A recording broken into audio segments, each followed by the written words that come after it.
Guys video തുടങ്ങുന്നതിന് മുമ്പ് എൻ്റെ വീഡിയോ ആദ്യമായിട്ട് കാണുന്ന ഒരാൾക്കാരാണെങ്കിൽ മാക്സിമം സബ്സ്ക്രൈബ് ചെയ്യുക, എന്നിട്ട് തൊട്ടടുത്തുള്ള ബെല്ലൈക്കണോട്ട് പ്രസ് ചെയ്താൽ ഞാൻ അപ്ലോഡ് ചെയ്യുന്ന വീഡിയോസൊക്കെ നോട്ടിഫിക്കേഷനായിട്ട് കിട്ടുന്നതായിരിക്കും.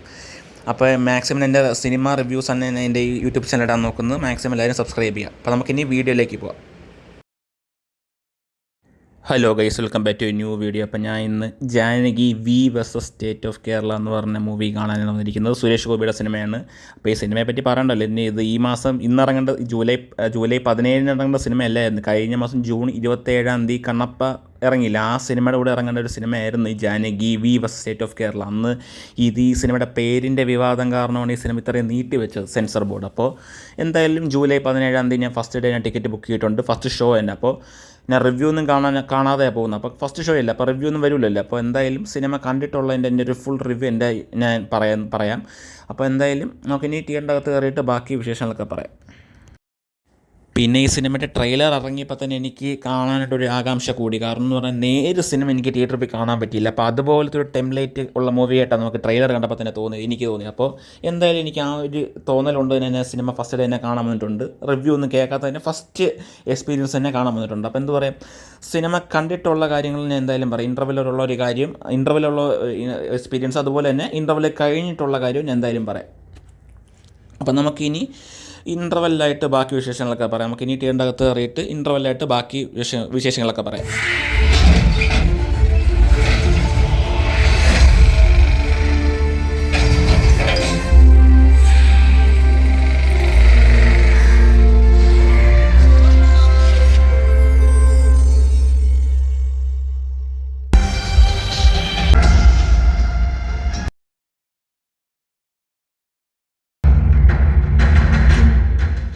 അങ്ങനെ പടം ഇൻ്റർവെലായിട്ടുണ്ട്. അപ്പോൾ എന്ത് പറഞ്ഞാൽ ഞാൻ ഫസ്റ്റ് എൻ്റെ വീഡിയോ തുടങ്ങിയപ്പോൾ പറഞ്ഞ പോലെ തന്നെ നേര് സിനിമ കണ്ടിട്ടില്ല പോലെ അല്ല, അതുപോലെ തന്നെ ആ ടെംപ്ലേറ്റ് തന്നെയാണ് ഈ സിനിമയെ പിടിച്ചിരിക്കുന്നത്. നമുക്ക് ടിപ്പിക്കൽ ഒരു കോർട്ട് ഡ്രാമ മൂവി എന്ന് വേണമെങ്കിൽ പറയാം. സുരേഷ് ഗോപി നന്നായിട്ട് അഭിനയിച്ചിട്ടുണ്ടായ സിനിമ. അത് ആ ഒരു സുരേഷ് ഗോപിയുടെ കോർട്ട് സീനൊക്കെ നല്ല രസമുണ്ടായിരുന്നു. ഇൻ്റർവെൽ വരെ പടം നല്ലൊരു ഗംഭീരം എന്ന് തന്നെ പറയാം.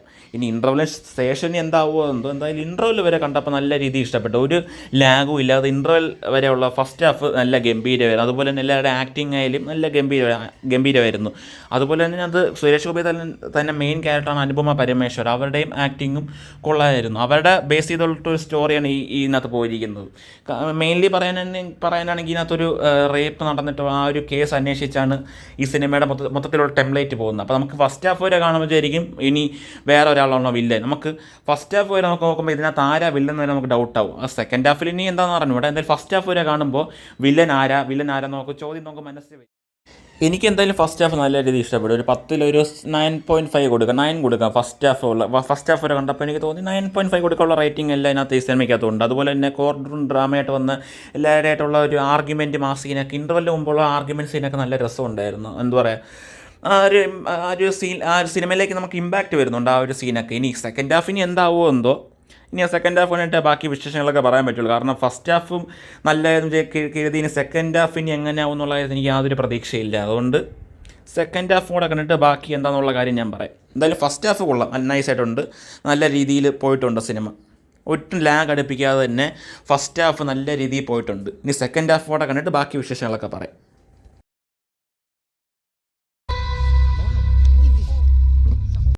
അങ്ങനെ അവിടെ സെക്കൻഡ് ഹാഫും കൂടെ കണ്ടു കഴിഞ്ഞിരിക്കുകയാണ്. എന്താ പറയുക, ഫസ്റ്റ് ഹാഫ് പോലെ ഗംഭീരം എന്ന് പറയാൻ പറ്റുള്ളൂ സെക്കൻഡ് ഹാഫിലാണ് പടത്തിന് കുറച്ച് ലാഗും. എന്ത് പറഞ്ഞാൽ സത്യത്തിൽ പറഞ്ഞാൽ ഈ സുരേഷ് ഗോപിയുടെ റിയൽ ലൈഫിൽ നടന്ന കുറേ കാര്യങ്ങളകത്തുണ്ട്. റിയൽ ലൈഫിൽ നടന്നു പറഞ്ഞാൽ ഈ മീഡിയക്കാരുടെ ചൂടാവുന്ന കാര്യങ്ങളും അതൊക്കെ അതുപോലെ എടുത്തിനകത്തുണ്ട്.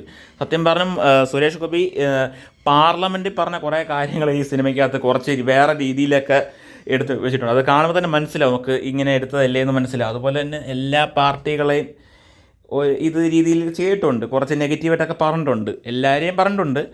മൊത്തത്തിൽ പറഞ്ഞ സെക്കൻഡ് ഹാഫിലാണ് പടം കുഴപ്പം വന്നത് എന്ന് പറഞ്ഞപ്പോൾ എനിക്ക് സെക്കൻഡ് ഹാഫ് ഇഷ്ടപ്പെട്ടില്ലെന്നല്ല, എന്നാലും ഫസ്റ്റ് ഹാഫിൻ്റെ അത്ര വന്നില്ല. സെക്കൻഡ് ഹാഫിൽ ആണ് പടത്തിൻ്റെ ആ ഒരു ഗ്രാഫ് താഴോട്ട് പോകുന്നത്. ഫസ്റ്റ് ഹാഫ് കൊള്ളാം, സത്യം പറഞ്ഞ ഫസ്റ്റ് ഹാഫ് ഗംഭീരം എന്ന് തന്നെ പറയാം. സെക്കൻഡ് ഹാഫിൽ ഫസ്റ്റ് ഹാഫിൻ്റെ തന്നെ കണ്ടിന്യൂഷൻ തന്നെ ആണോ എന്ന് ചിലപ്പോൾ ഡൗട്ട് തോന്നും. എന്ന് പറഞ്ഞാൽ കണ്ടിന്യൂഷൻ തന്നെ, പക്ഷേ കുറച്ചും കൂടെ ലെങ്ത്ത് കൂടി. എന്ന് പറഞ്ഞാൽ ക്ലൈമാക്സ് ഒക്കെ സുരേഷ് ഗോപിക്ക് എടുത്ത വേണ്ടി ഒരു ഫൈറ്റ് ഉണ്ട്, അതിനായിട്ട് എടുത്ത പോലെ നമുക്ക് തോന്നും കാണുമ്പോൾ തന്നെ. സത്യത്തിൽ പറഞ്ഞാൽ ഫൈറ്റിൻ്റെ ആവശ്യമില്ല. ആ ഫൈറ്റ് ചില സീനൊക്കെയാണ് കോമഡി ആയിട്ടത് തോന്നിയിട്ടുള്ളത്. എന്ന് പറഞ്ഞാൽ സുരേഷ് ഗോപിക്ക് വേണ്ടി ഒരു ഫൈറ്റ് അത്രേ പറയാൻ പറ്റുള്ളൂ, അല്ലാതെ അത്ര ഇമ്പാക്റ്റ് വന്നില്ല ഒരു ഫൈറ്റ്. ആ ഒരു ഫൈറ്റ് ഇല്ലെങ്കിലും ആ ഒരു എന്ന് പറഞ്ഞാൽ ആ സിനിമ കുറച്ചും കൂടെ നന്നായിരുന്നു തോന്നുന്നു. ആ ഫൈറ്റാണ് എനിക്ക് അങ്ങോട്ട് ഇഷ്ടപ്പെടാത്ത. ക്ലൈമാക്സിൽ ഒരു ഫൈറ്റ് സീനുണ്ട്, അത് വലിയ രീതിയിൽ ഇമ്പാക്റ്റ് വന്നില്ല. അതുപോലെ തന്നെ സെക്കൻഡ് ഹാഫിലാണ് കുറേ രീതിയിൽ കുറേ നെഗറ്റീവ് ഓരോരുത്തരെ പറയുന്നു, അങ്ങനെ ഇതൊക്കെയായി. ഈ ഫസ്റ്റിൽ നടന്ന കേസിൻ്റെ തന്നെ കണ്ടിന്യൂഷൻ തന്നെയാണ് ഇന്നത്തെ വരുന്നത്. ഫസ്റ്റിൽ സുരേഷ് ഗോപി എഗെയിൻസ്റ്റ് ആയിട്ടാണ് അക്യൂസിന് വരുന്നത്. അതുപോലെ തന്നെ സെക്കൻഡ് ഹാഫിൽ അവരെ അനുകൂലിച്ചാണ് ആ ഒരു പ്രോസിക്യൂഷൻ, ആ ഒരു കോടതി ലോയറായിട്ട് വരുന്നത് സുരേഷ് ഗോപി. സത്യത്തിൽ പറഞ്ഞാൽ മൊത്തത്തിൽ പടം ഒരു ആവറേജ് ആയിട്ട് എനിക്ക് തോന്നുന്നത്. സെക്കൻഡ് ഹാഫിലാണ് പടം ഈ ഒരു കുഴപ്പം വന്നത്. അല്ലെങ്കിൽ കൊള്ളാമെന്ന് ഒരു എബോ ആവറേജ് ഒരു 10 ഒരു 8.5 കൊടുക്കായിരുന്നു ഈ സിനിമയ്ക്ക്. സെക്കൻഡ് ഹാഫും കൂടെ നന്നായിരുന്നെങ്കിൽ. എനിക്ക് ഈ സിനിമ സെക്കൻഡ് ഹാഫ് കണ്ടപ്പോൾ എനിക്ക് തോന്നുന്നു ഒരു 10 ഒരു 7 കൊടുക്കാൻ എനിക്ക് തോന്നിയിട്ടുള്ളൂ. 7 അല്ലെങ്കിൽ 6.5 7 ആ റേഞ്ചിൽ എനിക്ക് കൊടുക്കാനായിട്ട് തോന്നിയുള്ളൂ. അതുപോലെ തന്നെ ഇതിനകത്ത് സുരേഷ് ഗോപിയുടെ മകനായിട്ട് മാധവ് ഉണ്ട് മകനായിട്ടുള്ള. അത് മകനായിട്ടല്ല, വേറൊരു ഫ്രണ്ടായിട്ടാണ് വരുന്നത്. സുരേഷ് ഗോപിയുടെ അല്ല, ആ ഒരു സിനിമയിൽ ഒരാളുടെ ക്യാരക്ടറായിട്ട് ഫ്രണ്ടായിട്ടാണ് വരുന്നത്. പക്ഷേ മാധവിൻ്റെ ഒരു ആവശ്യവും ഇല്ലായിരുന്നു ഈ സിനിമയ്ക്ക്. മാധവൊക്കെ വെറുതെ വന്ന് അഭിനയിച്ചിട്ട് പോകണം, ഒരു കാര്യമില്ല. ആ റോളൊക്കെ നമ്മുടെ നസ്ലിനോ അമൽ ഡേവിസോ ഒക്കെ ചെയ്തിരുന്നെങ്കിൽ, നമ്മുടെ പ്രേമലുല്ല 2 പയ്യന്മാർ ഏതെങ്കിലും ഒരു പയ്യൻ ചെയ്താൽ മതിയായിരുന്നു, അല്ലെങ്കിൽ മാത്യു ചെയ്താലും മതിയായിരുന്നു ആ റോള്. ഈ മാധവിനെ കൊണ്ടുവരേണ്ട ഒരു ആവശ്യമില്ലായിരുന്നു. വെറുതെ മാധവ് വന്നു പോയെന്ന് പറയാം. ഒരു ഡയലോഗ്, കുറച്ച് ഡയലോഗേ ഉള്ളെങ്കിലും എന്ന് പറഞ്ഞാൽ ഒട്ടും ഇമ്പാക്റ്റ് ഇല്ല ഈ പടത്തിന്. ഈ പടത്തിലെ മാധവ് ഇല്ലെങ്കിൽ ഈ സിനിമ വേണമെങ്കിൽ കുറച്ചുകൂടി നന്നായി എന്ന് പറയാം. കൊള്ളൂലെന്നല്ല, പക്ഷേ മാധവൻ്റെ ആവശ്യമില്ലായിരുന്നു. മെയിൻ കാര്യം സുരേഷ് ഗോപിയുടെ മകനായതുകൊണ്ട് മാത്രമാണ് ഈ സിനിമയിൽ അഭിനയിച്ചത്. സുരേഷ് ഗോപി അല്ലായിരുന്നെങ്കിൽ ഈ സിനിമ അഭിനയിച്ചിരുന്നെങ്കിൽ മിക്കവാറും ആ റോള് ഒന്നെങ്കിൽ അമൽ ഡേവിസോ മാത്യുവോ ഒന്നെങ്കിൽ നമ്മുടെ നസ്ലിനോ ആയിരിക്കും മിക്കവാറും ഈ റോള് ചെയ്യാൻ ഇരിക്കേണ്ടത്, ഈ സുരേഷ് ഗോപി അല്ലായിരുന്നെങ്കിൽ. സുരേഷ് ഗോപി ആയതുകൊണ്ടാണോ എന്തോ ഇനി മാധവ് അഭിനയിച്ചത്. മൊത്തത്തിലൊരു പടം ഒരു ആവറേജ് പടം എന്ന് പറഞ്ഞാൽ പറയാം. വലിയ സെക്കൻഡ് ഹാഫിലാണ് ആ പടം ഞാൻ പറഞ്ഞ പോലെ കുറച്ച് ഇത് വന്നത്.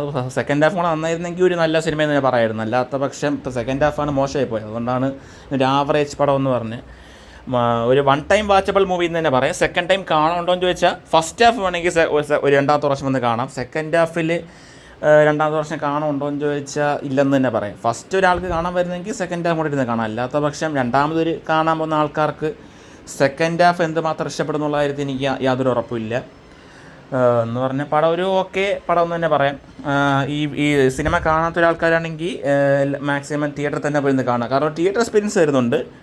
എന്നാൽ സെക്കൻഡ് ഹാഫ് എത്രമാത്രം ഇഷ്ടപ്പെടുന്നുള്ള കാര്യത്തിൽ യാതൊരു ഉറപ്പുമില്ല. എന്നാൽ കുറച്ച് പേർക്കെങ്കിലും ഇഷ്ടപ്പെടും. അപ്പോൾ അത്രയേ ഉള്ളൂ ഗൈസ്. അപ്പോൾ എൻ്റെ വീഡിയോ ഇഷ്ടപ്പെട്ടെങ്കിൽ ലൈക്ക് ചെയ്യുക, ഷെയർ ചെയ്യുക, സബ്സ്ക്രൈബ് ചെയ്യുക. തൊട്ടടുത്തുള്ള ബെല്ലൈക്കണോട് പ്രസ് ചെയ്താൽ ഞാൻ അപ്ലോഡ് ചെയ്യുന്ന വീഡിയോസൊക്കെ നോട്ടിഫിക്കേഷൻ ആയിട്ട് കിട്ടുന്നതായിരിക്കും. അപ്പോൾ നമുക്കിനി അടുത്ത വീഡിയോയിൽ കാണാം. അപ്പോൾ ഞാൻ ഇനി വരുന്ന വീഡിയോസിലേക്ക് തന്നെ മിക്കവാറും വരുന്ന സിനിമയുടെയൊക്കെ റിവ്യൂ ഇടാൻ നോക്കാം. ഇനിയിപ്പോൾ ഞാൻ വീഡിയോ ഇടാൻ നോക്കുന്നത് ഓഗസ്റ്റ് 14-ാം തീയതി കൂലി വാർ 2 ഒക്കെ ആയിരിക്കും ഞാൻ ഈ റിവ്യൂ ഇടാൻ നോക്കുന്നത്. മിക്കവാറും ഞാൻ അന്ന് സിനിമ കാണാൻ പോകുള്ളൂ. അപ്പോൾ നമുക്കിനി അന്ന് കാണാം. അപ്പോൾ ഇനി വരുന്ന വീഡിയോസിലൊക്കെ തന്നെ ഞാൻ വരുന്ന മൂവിയുടെ റിവ്യൂസൊക്കെ ഇടാം. അപ്പോൾ നമുക്കിനി അടുത്ത വീഡിയോ കാണാം. ബൈ.